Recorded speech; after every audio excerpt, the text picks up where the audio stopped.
السلام عليكم ورحمة الله. وعليكم السلام ورحمة الله وبركاته. أهلا بيك يا فندم، اتفضل. الحلواني معاك يا كبير. يا حلواني اتفضل يا حلواني. عامل ايه يا عم مستر عبد الناصر؟ وحشنا والله العظيم، وحشني صوتك وطلتك الجميلة دي. الله يخليك ويبارك فيك. أول حاجة حابب أبارك لك على العقد مع قناة الشمس، وبحييك وببارك لقناة الشمس إن هم كسبوا واحد زيك هيقدر يعمل حالة وهيقدر يخلي الناس تقدر تتلف على حوالين القناة دي مرة تانية. ربنا يخليك يا رب.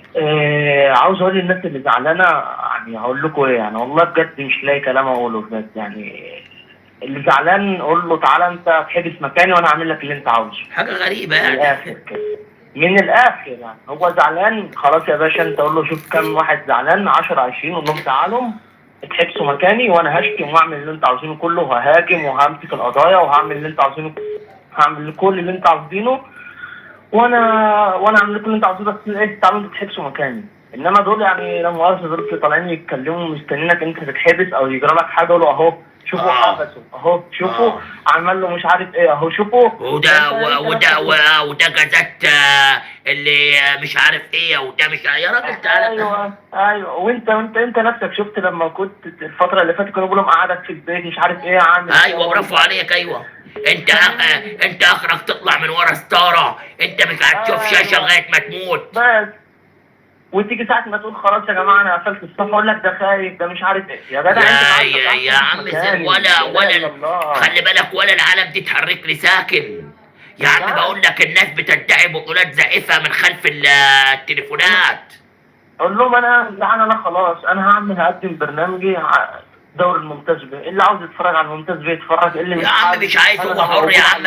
انا كنت عامل اعلى نسبة مشاهدة بالممتاز به في 2010 و2008. انت كنت ممكن تقول يا جماعة انا هتشتغل في الممتاز به، اللي عاوز يتفرج يتفرج مش عايز هو حر بس، وما تطلعش على اليوتيوب كمان. خلينا لا اقطع.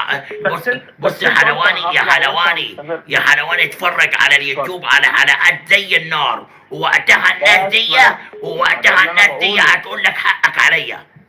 هو ده اللي انا بقوله. انت كنت ممكن تقول يا جماعه انا هطلع انا ملتزم بالتلفزيون وماليش علاقه بيوتيوب وخلاص وانا فقعت عادي. لا الناس فوق. انما انت عملت الصح كله وقلت لهم انا موجود معاكم على اليوتيوب وزي ما انا، وهقدم لكم الاخبار اللي انت عاوزينها، وهقدم القضايا اللي هفتح القضايا اللي انت هتروح. وبعد كده الناس بتقول لك مش عيب انك تتصالح. هتصالح ايه؟ انا اللي هتحبس يا عم. تشكر مرتضى منصور اللي قبل. يعني ما انا عاوز افهم انت زعلان ان هو ما اتحبسش، يعني انت زعلان ان الراجل نجا اسرته. بلاش نجيت نفسك، نجيت اسرتك ونجيت اهلك ونجيت ولادك. لا هو عشان بيكره مرتضى منصور عايز الناس كلها تتحبس وما تسلمش على مرتضى منصور. لا ومش بعيد اصلا يكون هو نفسه بيحب مرتضى منصور عاوزك تتحبس، يعني هي كده. هو مش بعيد يكون هو نفسه فرحان باللي انت بتعمله ده عشان الاخر يحبسك يقول لك اهو يا عم سيبناها لهم مخدره كلها ورايحين للغلابه والممتاز به، وسيبناها لهم مخدره بالكامل. ربنا يسهل. شكرا يا حلواني. انت عملت الصح كله يا استاذ عبد الناصر وانا بحييك. ويعني انت حاربت حرب لوحدك وانتصرت. يعني الحمد لله. انت حاربت قصاد جيش، مش قصاد فرد الفرد. لا انت انا بقول لك هي اسبوع كل الناس هتقول لك حقك علينا. عبد الناصر اهو زي ما هو ما اتغيرش. انت زي ما انت احنا عارفينك من زمن ان انت زي ما انت ما بدات من يا بيبو تريكة اخسر جمهور الاهلي فيها. بيبو تريكة جمهور الاهلي فوق دماغي، وافضل ادافع عن الاهلي ليوم الدين. بشكرك يا حلواني.